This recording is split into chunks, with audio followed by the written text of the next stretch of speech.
Have you guys enjoyed this series so far? Anybody been here for the series? You guys know we're in the middle of a series. I don't know if you knew that. We're in the middle. We still have some people after me, so it's going to keep going. But I've enjoyed it. I think I love this church. I love this church. I love being here. I love meeting with you guys. I love hanging out with you. I love getting to know people. I love what we talk about here.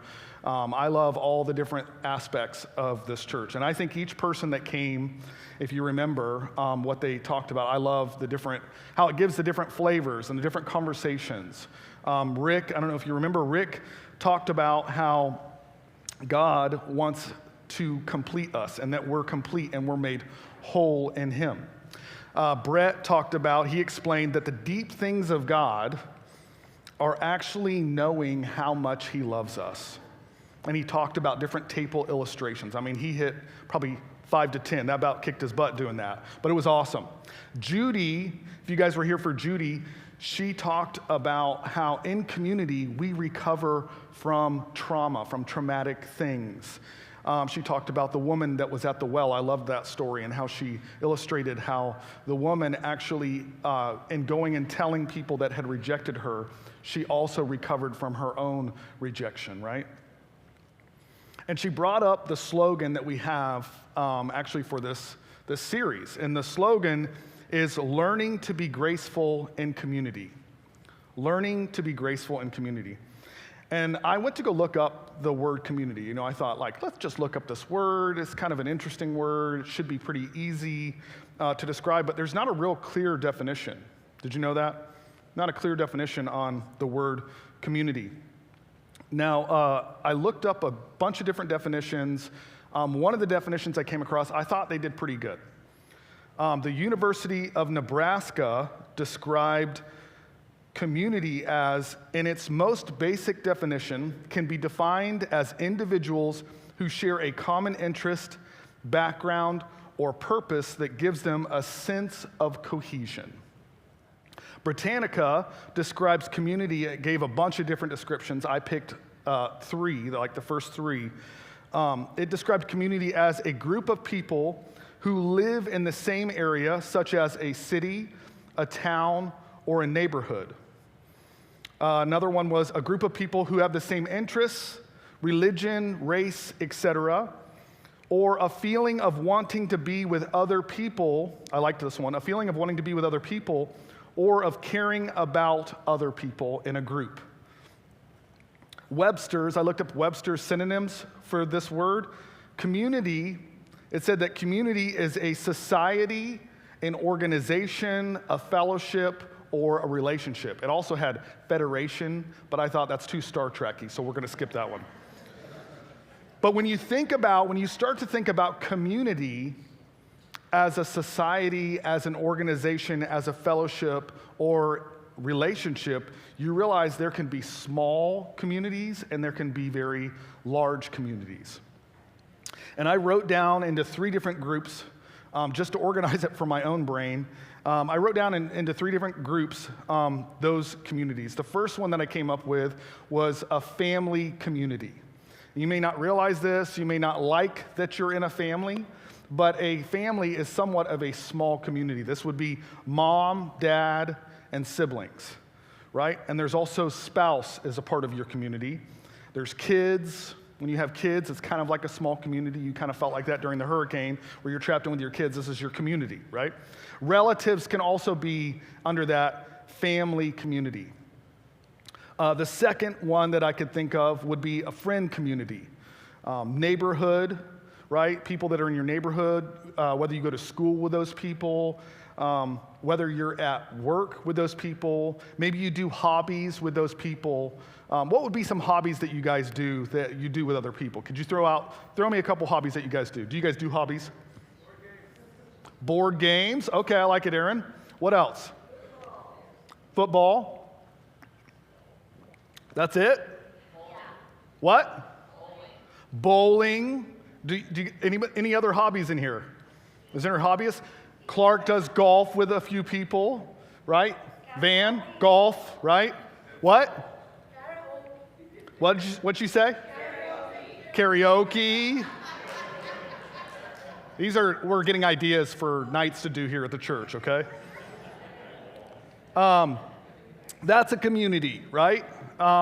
There's something that the older crowd may not like to call this a community, but there's an online community, right? Even Facebook, they have friends, okay? Church is also a part of that friend community. And then there's the location. This is the third one, location community, which is your town, your city, your state, your country, your world, the human race. And if you're not a part of the human race, welcome to Earth. I gave you these because, like it or not, you're always a part of some type of society, organization, fellowship, or in some type of relationship. I love that Britannica definition, it defined community as a feeling of wanting to be with other people or of caring about the other people in a group. And deep down, I know it's hard to admit sometimes, but deep down, we all want these relationships. We all feel some type of need of these relationships. We all crave to be in some type of community or some type of relationship.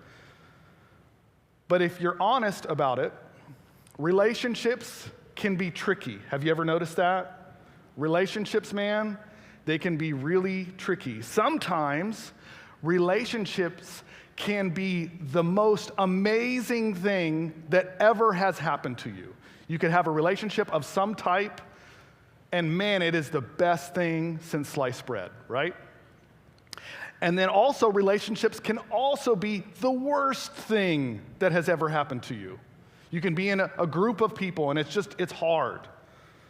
Sometimes, don't know if you noticed this, if you're in relationships with people, they can change, right? You can have somebody in your life at one point in time, and then all of a sudden, whether circumstance or situation or some type of emotional friction happens, and those people are no longer in your life. So it can change. Sometimes you can have people in your life forever, right? I have friends that I've had for almost my entire life, and I imagine by this point, they're going to stick it out with me. We're going to make it somehow, right? Sometimes in relationships, people can take. Have you ever noticed that? They can take, and they can take, and they can take, and they can take. And then sometimes in relationships, people will give, and they'll give, and they'll give. Sometimes in relationships, they can be really, really easy, right? Easy peasy, lemon squeezy. Sometimes they can be hard. Relationships can be really, really hard. Sometimes they can be clean. I know that sounds funny, but like a clean relationship where there's no friction, there's no infractions that happen. And then sometimes in relationships, they can get really, really messy. Really messy. But learning to be graceful in community, it sounds like a really cool slogan, doesn't it? Like, and you'd think, man, we're just up here and we're going to teach you guys how to live gracefully or learning to live gracefully in community. They got it figured out. But one thing I can tell you that I am sure of is no one has this figured out. Nobody. Even as a church, we don't know how to do this perfectly. Right? Why? Because people are messy. When you get involved in people in some type of way, it gets messy. And church is just a compilation of messy people trying to be in relationship.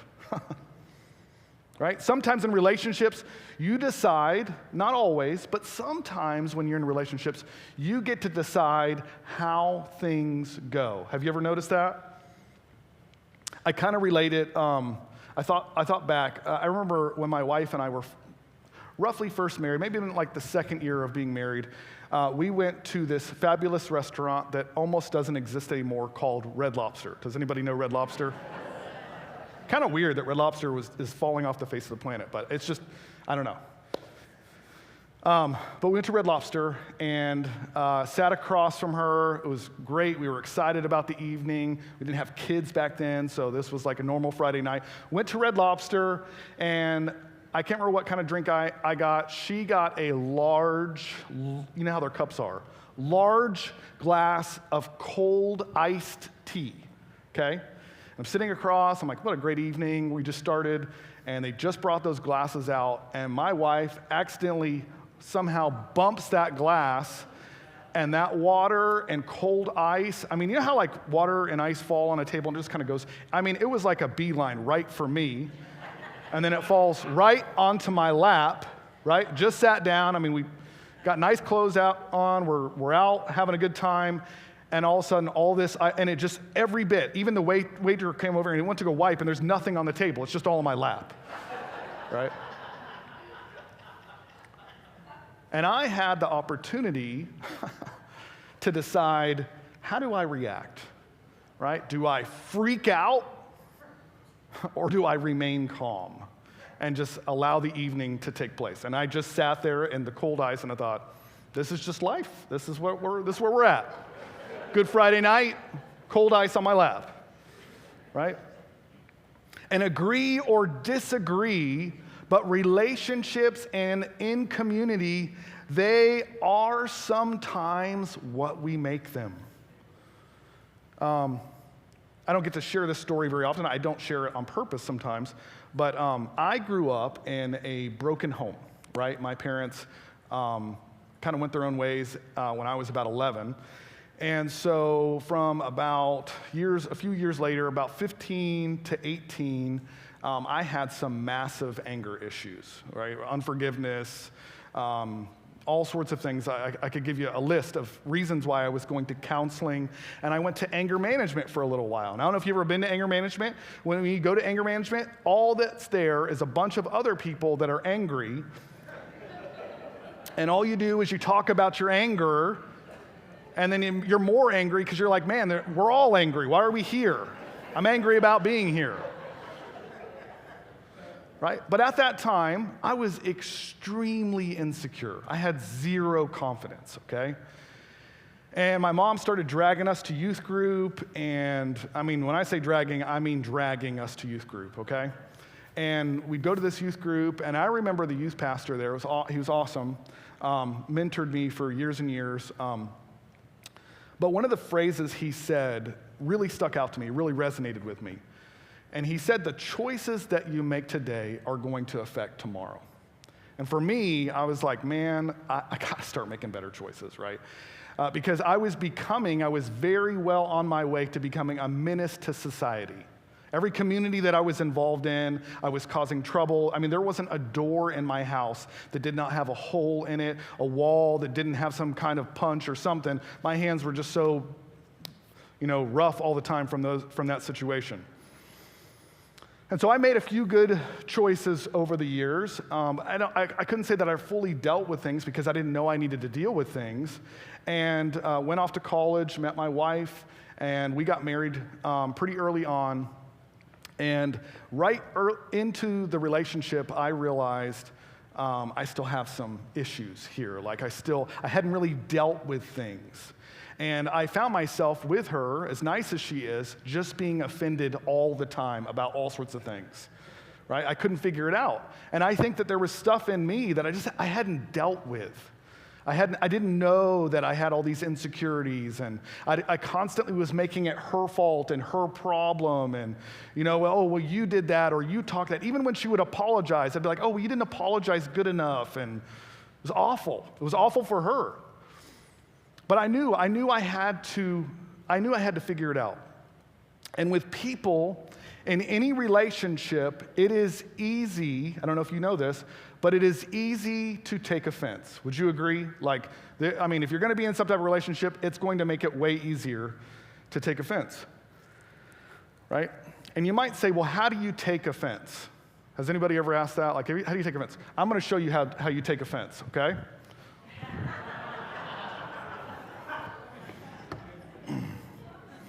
I picked this up on the way here from the hurricane, okay? Somebody had it out in their driveway. That's how you take offense, right? And so with this fence, how do you do it? How do you take offense in relationships, right? You take offense, right? when you take what people say personally, okay? When you take being in community, being in relationship with people, when you continue to take things personal, when you allow your insecurities to affect your relationships, and all of us have them, wouldn't you agree? We all have them. And what happens then is you build walls, and why you build those walls is to keep people from hurting you, okay? You're like, oh, I'm gonna build this wall.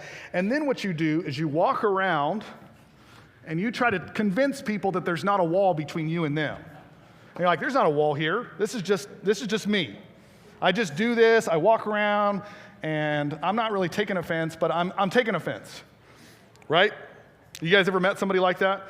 And then what you do is you lob criticisms at people, and you say, well, they made me mad, or he made me upset, or she did this thing, and I can't forgive that person, and it's too hard, and all the while, you're actually the one that's holding up the fence.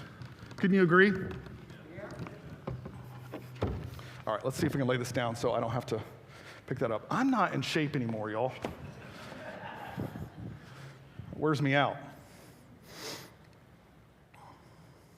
And this is personal to me, right, as far as the relationship thing and taking offense. And I did that for a good portion of my life. So it's funny because I can actually pick up when people are easily offended, when they take up offense really easy. And what's weird is I can't pick it up when I'm just casually hanging out with people or I know people. I actually pick it up, strange enough, at a table, okay? Sitting around a table, I can tell when people are easily offended, okay? I think about one of the tables that I was invited to when I was younger. Have you ever been to a table where people don't talk at all, right? And I had this friend in high school, my best friend. I lived with him for a few months, but I didn't know this about him, right? They all were on antidepressants, okay? The whole family was.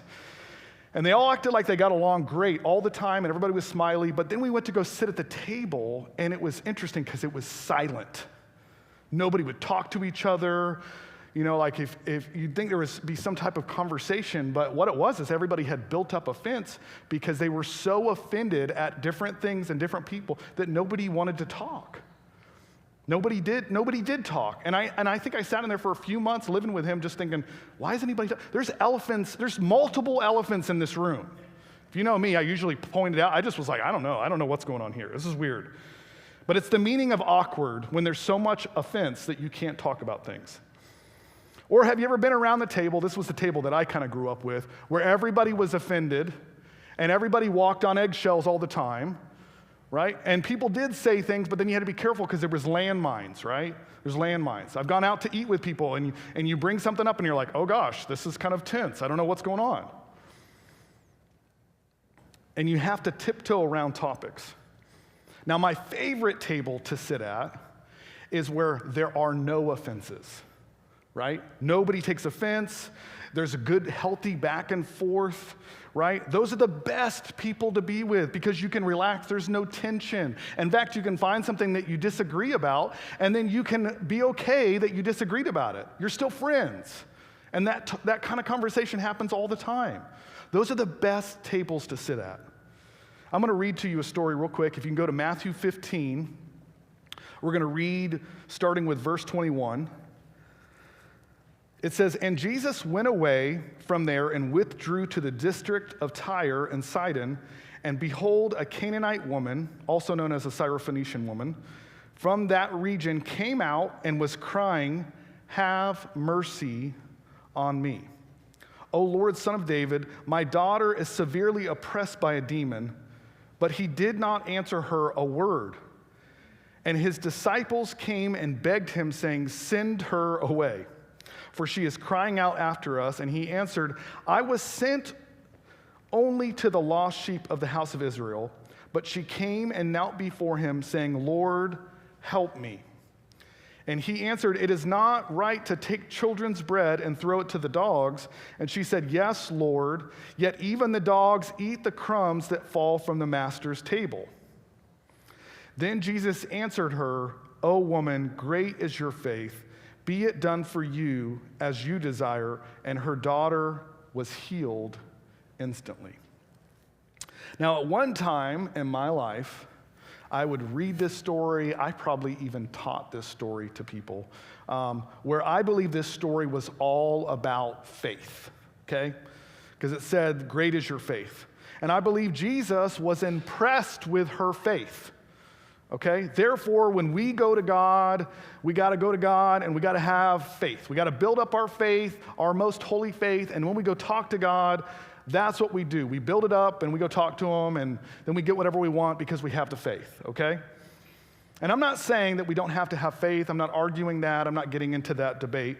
But to me, this story is not about her or about us building up faith. Because truthfully, she did not read a Bible to be able to do that, okay? She was a Canaanite woman. She didn't have the same type of faith. She didn't have a Bible because she's included in the Bible. Did you put that together? Like, she's a part of the Bible, therefore how could she go read the Bible so that she could build up her faith? So if it wasn't about her faith, what was he impressed with? What impressed him about her? I actually think this story is more about the audacity of the Canaanite woman. I think it's more about her lack of fear, okay? Because for her to be around a Jewish teacher at that time was very taboo. It was very bold for her to do that. And her asking for a miracle was even more radical. And most people would say that she's just a Gentile and we're all Gentiles and it's a similar thing. But I've actually read things about what a Canaanite, what a Syrophoenician woman was. And her belief system at the time was actually an opposing belief system to the Jews. They thought completely opposite, almost to where they were probably both persecuting each other. And this story also, if you read the story, like if you kind of brushed through it, it almost seems as though that Jesus is offensive in this story. I mean, would you guys all agree with that? At least it sounds like, man, he's talking about dogs, he's calling her a dog, this whole thing. I mean, Jesus is just rude, right? But I don't think Jesus was trying to be offensive. And I don't think he was being offensive, at least to the woman. I don't think he was doing that. And unfortunately, when you're reading this, you can't really hear tone. We weren't there. We can't see who he was looking at, if there was a crowd or how many people were in the room. There was obviously other people in the room because they're begging for her to get removed, right? And you can't exactly tell who he was talking to at the time unless you look a little bit closer, and you might be able to tell. So that's all I want to do is I want to look a little bit closer at verse 23. Look at what it says.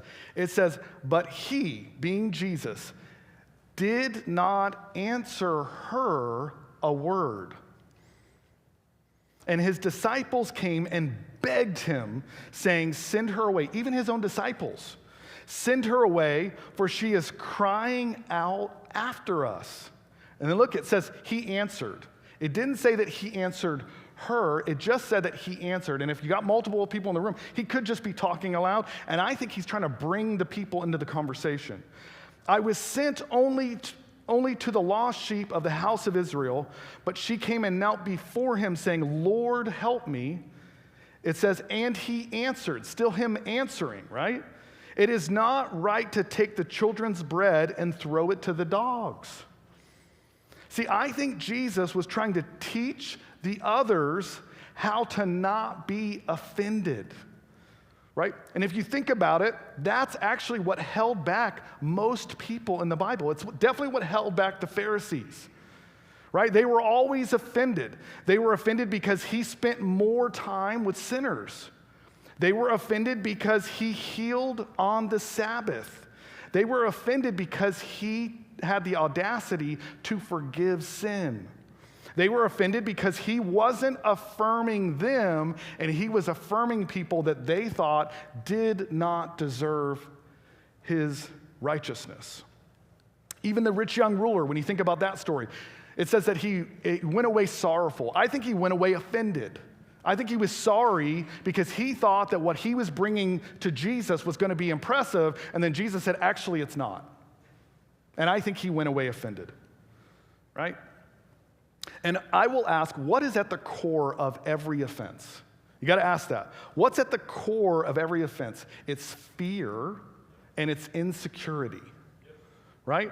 They were insecure that their works were worthless. That's what they were insecure about. So I think it was this week or last week, however, like I said, I'm getting a little muddled, but somebody, maybe 2 weeks ago, somebody had called in to the church. If you're here today, we welcome, we're glad you're here. Somebody saw the billboard. Do you guys know that we have a billboard out here? What does it say? God's not angry. It's been up there for a little while. I don't know if you've seen it, but you're welcome to go out today and look at it. It's back there. It's still up there. It still says God is not angry. It said that for years and years before I was even here, right? Somebody called about the billboard recently, and I didn't know it. Some of the other staff knew it, and they hadn't responded back. They asked me. I haven't even told them any of this. But they're like, hey, Matt, do you want to reach out to this person? So again, this was this week. We had the hurricane. It's the night that the hurricane is coming in. I'm finally done with all the preparatory stuff, okay? And I'm like, I'm going to just text this person so at least they'll know, hey, after the hurricane, we can get together and talk. Like, let's talk about, because the message that they left was, hey, I was driving by and I saw your sign and it says that God is not angry, and I'd really like to know what that means. I was like, oh, well, we'll talk, that's fine, we can do this. And so I sent a text just saying, hey, sorry, just getting to some of the voicemails. We checked your message, appreciate you reaching out. Well, in that, they just started asking questions right away, and I was like, okay. And they were kind of trying to lead me along, and this is usually what happens, and I just thought, I finally got to the place where it was like, okay, what are you trying to get at? Like, what's the question here? Because it seemed like they were setting me up for something. And then they unloaded a pretty long text, and it just said, I don't understand how you can say that God is not angry because of this and this and this, and they went through a whole bunch of Old Testament stuff and then a few things that Jesus said, and I said, hey, I understand, right? Like, I'm not offended. But this person was very offended. And I don't know, I'm just presuming. But I possibly think that they were offended because everything that they had done up to this point, I mean, they said in the text, like, I drive by this sign every day, and I'm just confused about that. Like, how can you say that God is not angry? And I understand that thinking. It's frustrating because, especially if you spent time and money and energy. I mean, I went to Bible school, I've traveled, I've helped build churches and all this stuff, and I've done ministry most of my life. I can understand why it's frustrating to do all these things and then be like, well, God's not stressed out about whether you did it or didn't do it. That's frustrating. That's disappointing. That's offensive. Wouldn't you agree? It's offensive to say, well, you did a lot, but, it's cool. It's all right. You did all right. Good job. Good job, faithful son. He's going to say that to pretty much everybody, just so you know, right? And I had some pretty good responses. They didn't, I'm hoping that this week we can get somewhere. And if you go back to verse 27, it says, yes, Lord, even the dogs eat the crumbs that fall from their master's table. Verse 28, it says, then Jesus answered her, O woman, great is your faith, be it done for you as you desire, and her daughter was healed instantly. If you know about, so dogs in this culture, right, they mean different things to different people. In the Jewish culture, dogs were looked at as unclean and things that stayed outside, and if you even look up what the Greek means, it means a wild cur that stays out in the wilderness, right? But to Canaanite and Syrophoenician people, they kept dogs inside the house. Okay, they actually fed the dogs right at the table. And I think that Jesus knew this. I think that he knew what the disciples were going to think, and I think he knew what the Syrophoenician woman was going to think. And I believe Jesus was absolutely impressed because he knew that she wasn't going to be offended about what he was saying. It's not offensive in that way. I think Jesus was impressed because she had the audacity to not be offended. Whereas the Pharisees and the disciples, they were all offended. They're all upset. And grace at its core, just so you know, I mean, we call ourselves Grace Church. A lot of people, I don't know if you know, Square Mile, I mean, there's like 10 Grace Churches around here. But grace at its core is actually offensive. Why? Because it caters to the mess of people and it resists those who think that they can climb to the mountaintop of self-improvement and performance. It's very offensive in that way. And what people tend to do towards grace is the same thing that they do in life, is they hold up these fences and they use a scripture here and a scripture there, and they say, well, that doesn't make sense because of this scripture, and that doesn't add up. God has to be angry because of this, and they just walk around offended, and they spend their whole lives being offended about something that could actually be really good. So how does one not take up offense? How does one not do that? First of all, you have to stop holding up offense. You have to let your guard down, right? You have to think, but I know the first thought that you have when I say let your guard down or let things that people say about grace, man, I'm going to get hurt if I do that. You will. You will be hurt. It does hurt. It hurts to find out that everything that you did your whole life to try and impress God, he wasn't impressed because he was already impressed. That's offensive. It's disappointing. But you'll grow. You really will grow. I relate it to when I first got into construction, okay? Early on, I had those sensitive things about me where I was just offended about things, right? And I started working if you ever been to a construction site, there's no place for sensitive people at a construction site. Did you know that? Because they will eat your lunch and pop the bag, man. They are rough. And I learned about you guys wonder why I'm sarcastic. Probably a lot of it came from the early days of construction, right? But I had to learn it was really a sink or swim type of thing. And with grace, my encouragement to you is let the guard down, let the fence down, let things happen, and you'll learn to build up calluses through grace where somebody will say something that you've never heard before, that it sounds shocking, or maybe I think nowadays, the person that I am today, I would have been the way I think about God and Christianity, I would have been such an offensive person to that person back then. But I'm a much better off person right now because I'm not offended. I'm not afraid if you say something that is contrary or is scary to me. And I encourage you, that's what I hope that we can build here in this church. We can do together. We can offend each other. There's a healthy side to offense. You actually will learn not to put up a defense so quickly if you allow, I didn't think grace went that far, and that doesn't extend to him. It's just like that person that called. Man, if they would just let their guard down, if we could have a conversation, maybe we don't have to agree, but I love that definition. It says a sense of unity. We just have to have a sense. We don't have to all agree about every single thing, but can we allow each other to say things that might be offensive so that we can grow? Otherwise, you know what that's called? Stalemate. We ain't got nothing. We're not moving anywhere. It's kind of like lukewarm. That's the definition of lukewarm. It's like, don't say anything because it doesn't line up with my idea about who God is. Well, that sounds scary. Yeah, it does. It does sound scary. But the other side sounds scary about God too. It really does. God, imagine, let's put up a new sign. God is angry. He's sending everybody to hell. People are like, whoa, okay, cool. Is that the kind of God that you really want to know? I don't know. I don't want to know that God. If that's what God is like, I don't want to know that. I don't want to be a part of church. I don't want to talk about God. Sounds pretty scary to me. But people want that because they're offended, because they feel like they got to be on defense for God, and you really don't. God doesn't need a defender. He doesn't need somebody defending him. Amen?